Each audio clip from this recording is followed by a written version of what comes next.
नमस्कार मेरे प्यारे बच्चों, स्वागत है आप सभी का आपके अपने YouTube channel the PCM vision में। प्यारे बच्चों, आज के इस वीडियो में हम लोग जैक बोर्ड क्लास 12 हिस्ट्री के प्रीवियस ईयर क्वेश्चन को हम लोग डिस्कस करने वाले हैं। आप लोग भी जानते हैं कि प्रीवियस ईयर क्वेश्चन कितना ज़्यादा इंपॉर्टेंट होता है। इससे आपको ये पता चलता है कि कौन से टॉपिक से बार बार प्रश्न पूछे जा रहे हैं और कौन से टॉपिक से ज़्यादा क्वेश्चन पूछे जा रहे हैं। तो काफ़ी ज़्यादा इंपॉर्टेंट हो जाता है और ये एक तरह से आपका मॉडल पेपर के जैसा भी है, क्योंकि पिछला बार आपका 40 MCQ क्वेश्चन पूछा गया था और इस बार भी आपका 40 MCQ क्वेश्चन पूछे जाएंगे। तो काफ़ी ज़्यादा इंपॉर्टेंट हो जाता है। वीडियो पे आप लोग अंत तक बने रहें और वीडियो अगर आपको इंपॉर्टेंट लगे तो वीडियो को दोस्तों में शेयर जरूर करें। तो चलिए शुरू करते हैं और डिस्कस करते हैं एक एक करके 40 प्रश्न को। तो देखिए बच्चों, जो पहला क्वेश्चन है आपका पूछा गया था कि हड़प्पा किस नदी के किनारे स्थित है। तो हड़प्पा आपका रावी नदी के किनारे है स्थित है।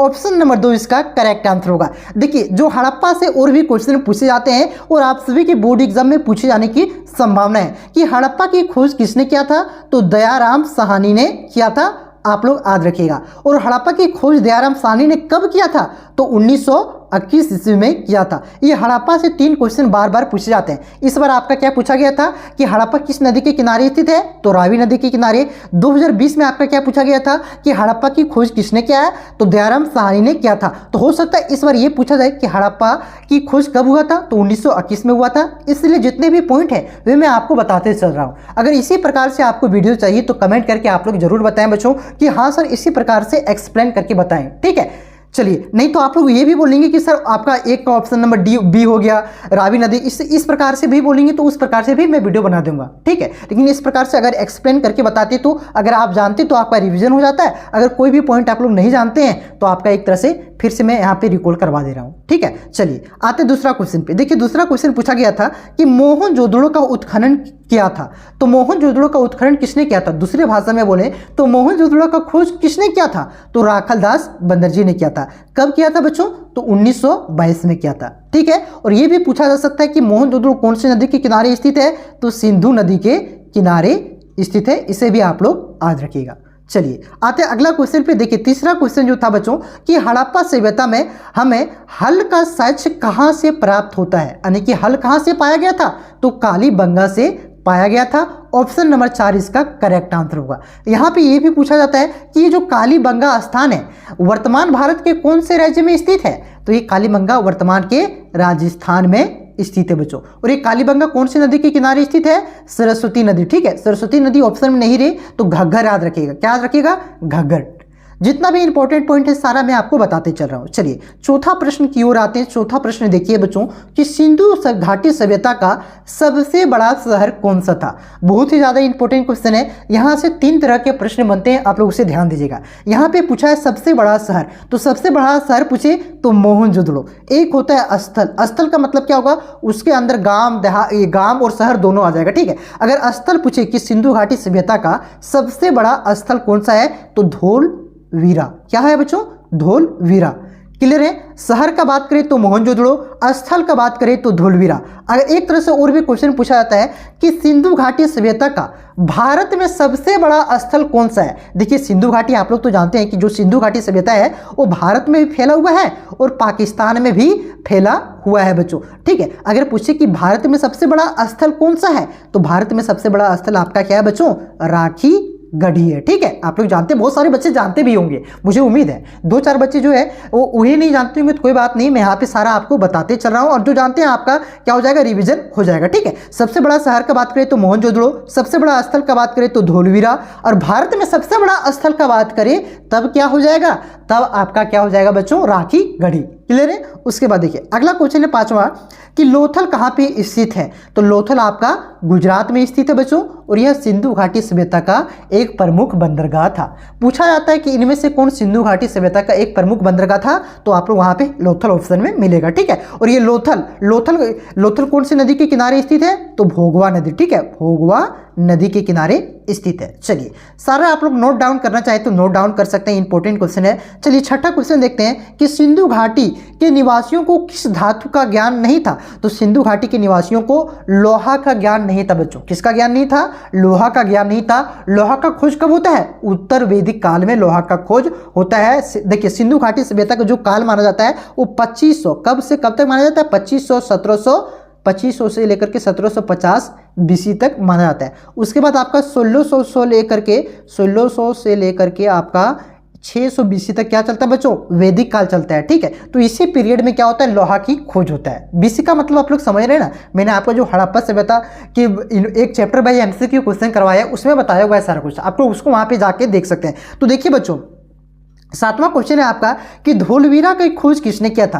तो धोलवीरा का खोज किसने किया था, R.S. बिष्ट ने किया था। किसने, R.S. बिष्ट में, R का मतलब क्या हुआ, रविंद्र सिंह, S का मतलब सिंह हो गया और बिष्ट। ठीक है, तो रविंद्र सिंह बिष्ट ने किया था धोलवीरा का खोज। और ये कब खोजा गया था, तो 1990 मतलब 1990-91 में खोजा गया था। ठीक है, ये सबसे नवीनतम स्थान है हड़प्पा सभ्यता का जिसे एक खोजा गया है। 1990-20 में, 90-91 में किसी को नहीं खोजा गया, इसके बाद किसी को नहीं, सबसे लास्ट में इसी को खोजा गया है। ठीक है, इसलिए इसका डेट भी पूछा जा सकता है कि धोलवीरा को कब खोजा गया है, तो 1990-91 में इसको खोजा गया। किसने खोजा है, R.S. बिष्ट ने। तो यहाँ पे देखिए बच्चों, अगला क्वेश्चन आपका कि महाजनपद कितने थे।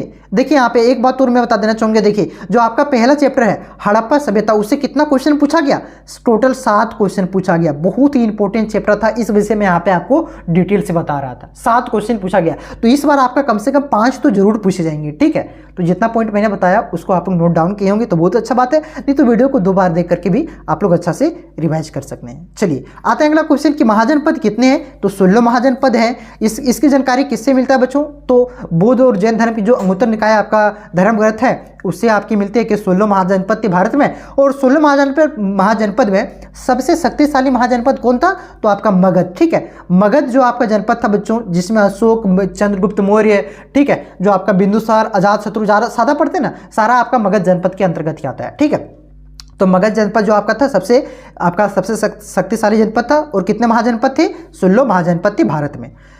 अगला क्वेश्चन देखिए, अगला क्वेश्चन है कि पाटलिपुत्र की स्थापना की थी। तो पाटलिपुत्र की स्थापना किसने किया था बच्चों, उदयन ने किया था। ठीक है, पाटलिपुत्र की स्थापना किसने किया था, उदयन ने किया था। और ये उदयन किस वंश का राजा थे बच्चों, हर्यक वंश। ठीक है, जैसे आप लोगों ने देखा होगा कि जो मगध जनपद आप लोगों ने पढ़ा होगा, वहाँ पे हर्यक वंश, मौर्य वंश, नंद वंश, शिशुनाग वंश, ठीक है, ये सब वंश ने शासन किया। तो हर्यक वंश के राजा थे उदयन, जिन्होंने पटना की, पटना जो आज का पटना है उसी को पाटलिपुत्र बोला जाता था, उसकी स्थापना किया था। चलिए आते हैं अगला क्वेश्चन कि मौर्य साम्राज्य की संस्थापक कौन थे। तो मौर्य साम्राज्य की स्थापना किसने किया था, चंद्रगुप्त मौर्य ने किया था। और इसके अंतिम शासक कौन थे बच्चों, बृहदस्थ थे। ठीक है, इसके अंतिम शासक कौन थे, आप लोग याद रखिएगा, बृहदस्थ इसके अंतिम शासक थे। और पहला शासक जिन्होंने मौर्य साम्राज्य की स्थापना की थी वो चंद्रगुप्त मौर्य थी।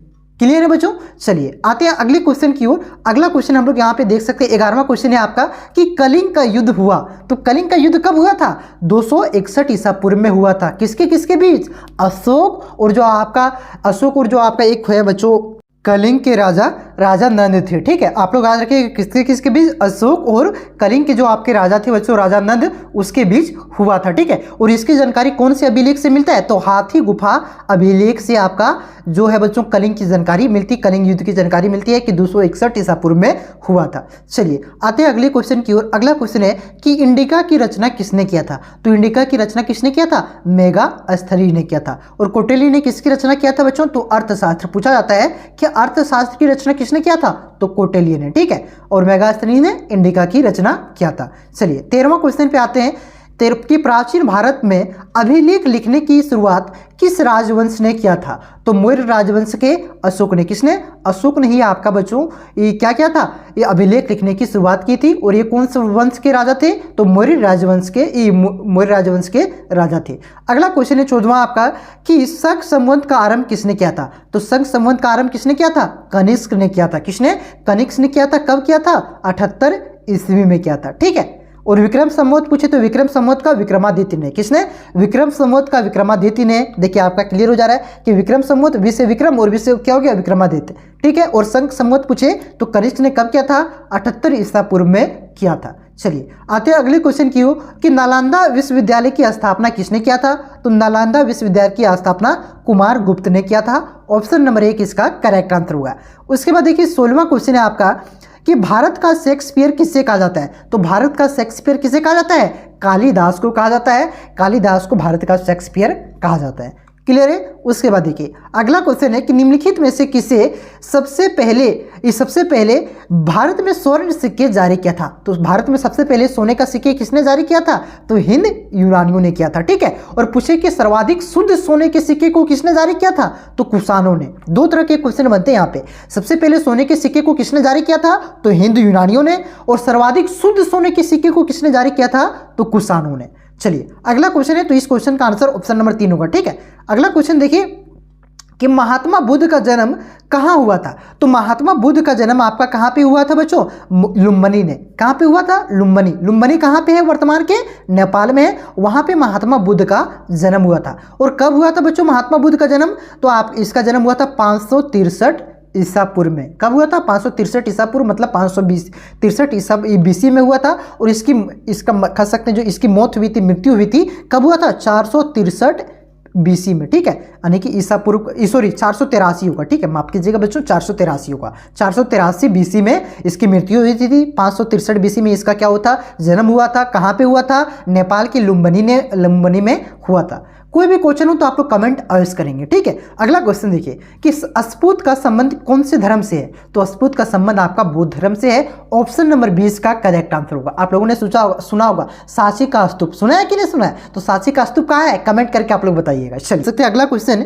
कि जैन धर्म के प्रथम तीर्थकार कौन थे। तो जैन धर्म के प्रथम तीर्थकार कौन थे, ऋषभदेव थे, ठीक है। पारसनाथ आपका 23वां तीर्थकार था। महावीर स्वामी आपका अंतिम और 24वां तीर्थकार था। जैन धर्म में टोटल कितने तीर्थकार थे, 24 तीर्थकार था, ठीक है। और ये पारसनाथ, महावीर और ऋषभदेव के बारे में ज्यादा से ज्यादा क्वेश्चन बनता है, ठीक है। तो पारसनाथ आपका जो देखते हैं ना, पारसनाथ पहाड़िया, तो पारसनाथ पहाड़िया किस लिए इसको कहा जाता है, इसका नाम ओरिजिनल है संवेद शिखर, ठीक है। पारसनाथ जो थे बच्चों, उन्होंने यहाँ पे क्या किया था, निर्वाण की प्राप्ति की थी, यहीं पे इसकी मृत्यु हुआ था। इस वजह से इस पहाड़ी, जो पहाड़ आप लोग देखते हैं ना पारसनाथ पहाड़, इस वजह से इसका नाम क्या पड़ गया, पारसनाथ पहाड़ पड़ गया, ठीक है। तो महावीर स्वामी आपको 24वें तीर्थकार थे, ऋषभदेव आपका ये पहले तीर्थकार थे, और पारसनाथ आपका 23वें तीर्थकार थे। और जैन धर्म में टोटल कितने तीर्थकार थे बच्चों, 24 तीर्थकार थे, याद रखिएगा। इसी से क्वेश्चन पूछेगा, आपका बाहर नहीं जाएगा, ठीक है। उसके बाद देखिए अगला क्वेश्चन है कि महावीर के बचपन का नाम क्या था। तो महावीर के बचपन का नाम क्या था, वर्धमान था, ठीक है। और पूछे गौतम बुद्ध के बचपन का नाम क्या था, तब सिद्धार्थ हो जाएगा, ठीक है। चलिए अगला क्वेश्चन है कि किस पेड़ के नीचे महावीर को ज्ञान की प्राप्ति हुई थी।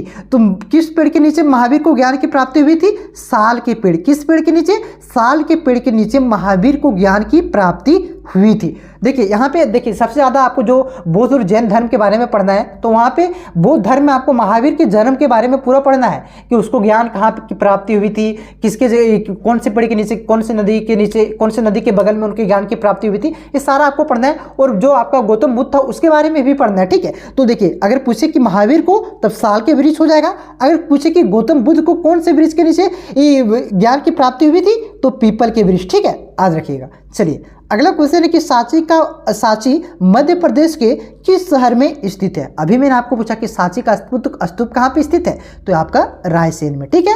ऑप्शन नंबर 3 इसका करेक्ट आंसर होगा। चलिए अगला क्वेश्चन है कि विजयनगर साम्राज्य की स्थापना हुई थी। तो विजयनगर साम्राज्य की स्थापना कब हुआ था, तो 1336 ईस्वी में। कब, 1336 ईस्वी में। और किसने स्थापना किया था, तो हरिहर। किसने, हरिहर और बुक्का नामक, हरिहर इसी तरह लिखते हैं, जिस तरह लिखते हैं, चलिए हरिहर और बुक्का नामक दो भाइयों ने विजयनगर साम्राज्य की स्थापना 1336 ईस्वी में किया था।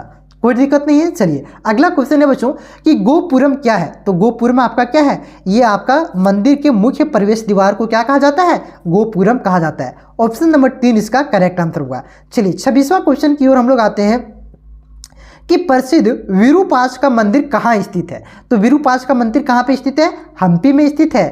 क्लियर है, ऑप्शन नंबर 2 इसका करेक्ट आंसर होगा। हम्पी में ये भी क्वेश्चन पूछा जाता है कि विरूपाक्ष का मंदिर कौन सी नदी के किनारे स्थित है। तो तुंगभद्रा, कौन सी नदी, तुंगभद्रा नदी के किनारे स्थित है, ठीक है बच्चों। कहाँ पे स्थित है, हम्पी में। और कौन सी नदी के किनारे, तुंगभद्रा नदी के किनारे। चलिए आते हैं अगले क्वेश्चन पे कि भक्ति आंदोलन को दक्षिण भारत से उत्तर भारत कौन लाए थे। तो दक्षिण भारत से उत्तर भारत कौन लाए थे बच्चों, रामानंद लेकर के आए थे, ठीक है। भक्ति आंदोलन की शुरुआत कहाँ से हुई थी, दक्षिण भारत में इसकी शुरुआत हुई थी। और दक्षिण भारत से उत्तर भारत को लेकर के आए थे रामानंद। ऑप्शन नंबर 3 इसका करेक्ट आंसर होगा। उसके बाद देखिए अगला क्वेश्चन है कि पाहन पूजे हरि मिले किसकी कवि पंक्ति है? तो यह कबीरदास की। आप लोगों ने सुना होगा कि पाहन पूजे हरि मिले मैं पूजू तो पहाड़, इसी प्रकार का कुछ है ना, तो आप लोगों ने सुना ही होगा। तो ये किसने कहा है बच्चों, ये किसकी कवि पंक्ति है? तो ये कबीरदास का है। ठीक है, ऑप्शन नंबर 4 इसका करेक्ट आंसर होगा। 29वां प्रश्न देखिए, वीडियो थोड़ा लंबा होगा बच्चों, कोई बात नहीं, मैं डिस्कस इसलिए कर दे रहा हूं ताकि आपका लोग जानते हैं तो रिवीजन हो जाएगा, नहीं जानते हैं तो इस प्रकार के क्वेश्चन और भी बोर्ड एग्जाम में पूछे जा सकते हैं। पैटर्न इसी प्रकार से रहने वाला है। ठीक है, अगला क्वेश्चन है किसका जन्म स्थान तालवंडी है? तो गुरु नानक का जन्म स्थान कहां पे है? तालवंडी है। और ये सिखों के, देखिए सिखों का कितने गुरु है बच्चों? सिखों के आपका 10 गुरु है ना, तो गुरु जो आपका पहला गुरु थे वही थे गुरु नानक, और इसका जन्म स्थान कहां पे था? तलवंडी था। ठीक है, चलिए अगला क्वेश्चन पे आते हैं कि बंगाल के प्रसिद्ध संत कवि कौन था? तो बंगाल का प्रसिद्ध संत कवि कौन था? चैतन्य महाप्रभु था। और ये तुकाराम कहाँ का प्रसिद्ध संत कवि था? तो ये आपका महाराष्ट्र का ये प्रसिद्ध संत कवि था। ठीक है बच्चों, ये दोनों से बार बार क्वेश्चन पूछे जाते हैं कि बंगाल का प्रसिद्ध संत कवि कौन था? तो चैतन्य महाप्रभु। और महाराष्ट्र का जो प्रसिद्ध संत कवि था वो कौन था बच्चों? तुकाराम।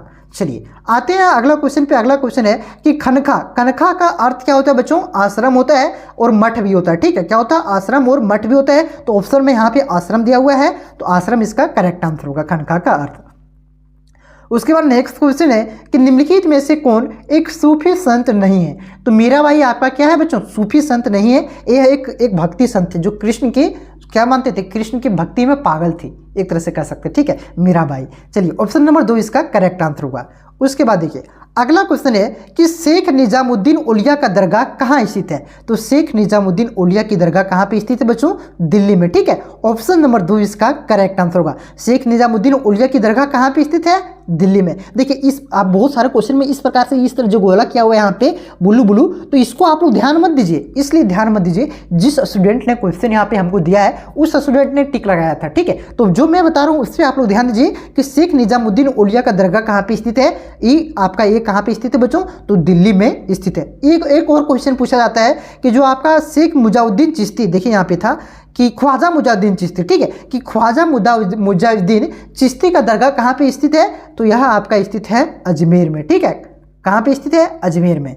कि ख्वाजा मुजाउद्दीन चिश्ती की दरगाह कहाँ पे स्थित है? अजमेर में। और शेख निजामुद्दीन की औलिया की दरगाह कहाँ पे स्थित है? दिल्ली में। कंफ्यूज नहीं करना है। चलिए अगला क्वेश्चन है कि पानीपत का प्रथम युद्ध कब लड़ा गया? तो पानीपत का प्रथम युद्ध कब लड़ा गया था? 1526 में। किसके किसके बीच लड़ा गया था? तो बाबर, किसके बीच? बाबर और इब्राहिम लोदी, किसके बीच? इब्राहिम लोदी और बाबर के बीच लड़ा गया। देखिए पानीपत में आपका 3 युद्ध हुआ था। पहला युद्ध आपका 1526 में, दूसरा युद्ध आपका कब हुआ था? तो ये 1556 में। 1556 में किसके किसके बीच हुआ था पानीपत का दूसरा युद्ध? अकबर और हेमू के बीच हुआ था। किसके बीच? अकबर और हेमू के बीच हुआ था। और तीसरा युद्ध कब हुआ था बच्चों? 1761 में। ये भी बता देते चलो किसके किसके बीच हुआ था? तो अब्दाली किसके किसके बीच हुआ था? ये आपका हुआ था अहमद शाह अब्दाली और मराठों के बीच हुआ था। ठीक है, लेकिन यहाँ पे लिखने में थोड़ा दिक्कत हो रहा है क्योंकि उंगली से लिखना पड़ रहा है। ठीक है, तो आप लोग जो मैं बोल रहा हूँ उसको आप लोग ध्यान दीजिए। पानीपत का तृतीय युद्ध 1761 में हुआ था। किसके किसके बीच हुआ था? अहमद शाह अब्दाली और मराठों के बीच में हुआ था। 1526 में पहला युद्ध, दूसरा युद्ध 56 में और तीसरा 1761 में। चलिए आते हैं अगले क्वेश्चन की ओर। 35वां क्वेश्चन आप लोग यहाँ पे देख सकते हैं। 35वां क्वेश्चन है कि मुगल साम्राज्य का संस्थापक कौन था? मुगल साम्राज्य का संस्थापक कौन था बच्चों? बाबर था। देखिए 1526 में जब, सॉरी क्या लिख रहे हैं भाई, 1526, ठीक है, 1500 हो जाता है, सॉरी माफ करना भाई। देखिए 1526, ठीक है, 1526 में क्या हुआ बच्चों? जब पानीपत का प्रथम युद्ध हुआ था, इब्राहिम लोदी वंश के जो अंतिम शासक थे इब्राहिम लोदी और बाबर के बीच हुआ था। तो यहाँ पे क्या हुआ? बाबर क्या करता है? इब्राहिम लोदी को थूर देता है। थूरने का मतलब समझ रहे हो ना, हरा देता है। ठीक है, उसके बाद क्या करता है? वहां से लोदी वंश का अंत हो जाता है और यहाँ पे क्या करता है? जो बाबर होता है उन्होंने मुगल साम्राज्य की स्थापना करता है। तो 1526 में क्या होती है? मुगल साम्राज्य की स्थापना होता है। और किसने कौन करता है? बाबर करता है। ठीक है, चलिए अगला क्वेश्चन है बच्चों कि बाबरनामा किस भाषा में लिखा गया है? तो बाबरनामा आपका तुर्की भाषा में लिखा गया है। बाबरनामा को किसने लिखा है बच्चों? तो बाबर ने लिखा है या अपने जीवनी के बारे में लिखा है। ठीक है, याद रखिएगा बाबरनामा किसने लिखा है? बाबर ने लिखा है। कौन सी भाषा में लिखा है? ये तुर्की भाषा में लिखा है। अगला क्वेश्चन देखिए कि अकबर ने जजिया कर को कब समाप्त किया था? तो 1564 में अकबर ने जजिया कर को समाप्त किया था। ऑप्शन नंबर 3 इसका करेक्ट आंसर होगा। उसके बाद नेक्स्ट क्वेश्चन है बच्चों कि अकबरनामा किसने लिखा। तो अकबरनामा किसने लिखा, अबुल फजल ने लिखा। ठीक है, देखिए अकबरनामा में क्या लिखा गया है, अकबर की जीवनी के बारे में लिखा गया है। ठीक है, आप लोग याद रखिएगा अकबरनामा में क्या लिखा गया है, अकबर की जीवनी के बारे में लिखा गया है। और किसने लिखा है, अबुल फजल ने लिखा है। और ये जो अबुल फजल है ना बच्चों, जो अकबर का 9 रत्न था ना, उसमें भी ये अबुल फजल शामिल था। ठीक है, उसके बाद देखिए अगला क्वेश्चन है कि सर्वप्रथम किस मुगल ने शासक ने तंबाकू का सेवन किया था। तो किसने किया था बच्चों, अकबर ने पहली बार तंबाकू का सेवन किया था। और तंबाकू पर बैन किसने लगाया था, बैन का मतलब क्या, वो प्रतिबंध किसने लगाया था, कमेंट करके आप लोग बताइएगा। चलिए आखिरी क्वेश्चन 40वां क्वेश्चन है कि मुगल प्रशासन में जिला किस नाम से जाना जाता था। तो जिला आपका सरकार के नाम से जाना जाता था और प्रांत को आपका सूबे के नाम से जाना जाता था। ठीक है, प्रांत को आपका सूबे के नाम से जाना जाता था, जिला को सरकार के नाम से जाना जाता था। तो इस क्वेश्चन का आंसर हो जाएगा सरकार। तो इस तरह से मैंने आपको 40 जो इंपॉर्टेंट क्वेश्चन बनते थे प्रीवियस ईयर का बच्चों, जो पिछला साल पूछा गया था, वो काफ़ी इंपॉर्टेंट मैंने आपको बता दिया। अगर आपको अच्छा लगा हो तो आप लोग कमेंट करके जरूर बताएं। साथ ही साथ मैं आपको जो चैप्टर वाइज जो VVI MCQ क्वेश्चन है वो मैं आपको लगातार करवा रहा हूँ, उसका लिंक नीचे डिस्क्रिप्शन में दिया हुआ है, उसे भी आप लोग अवश्य करेंगे। ठीक है, क्योंकि सारा अगर इतना आप कर लेते हैं ना तो आपका एक भी क्वेश्चन बोर्ड एग्जाम में 40 MCQ क्वेश्चन पूछ जाएंगे, उससे एक भी क्वेश्चन नहीं छूटने वाला है। तो इसी प्रकार से और भी आपको कौन कौन से चैप्टर का क्वेश्चन चाहिए आप लोग कमेंट करके ज़रूर बताएं बच्चों। देखिए आपका इंग्लिश का, इकोनॉमिक्स का, जियोग्राफी का, हिंदी इलेक्टिव का, हिंदी कोर का, सारे चैप्टर वाइज मैंने आपको MCQ क्वेश्चन करवा रहा हूँ, उसका आपका नीचे लिंक दिया हुआ है, उसे आप लोग अवश्य देखेंगे क्योंकि आपके पास अभी समय है। ठीक है, सारा फ्री ऑफ कॉस्ट। ठीक है, तो आप लोग भी सपोर्ट करें, वीडियो को ज़्यादा से ज़्यादा शेयर करें और चैनल पे नए हैं तो चैनल को सब्सक्राइब अवश्य करें। मिलते हैं नेक्स्ट वीडियो में और भी क्वेश्चन के प्रीवियस क्वेश्चन का लेकर के, तब तक के लिए जय हिंद, जय भारत, जोहार झारखंड।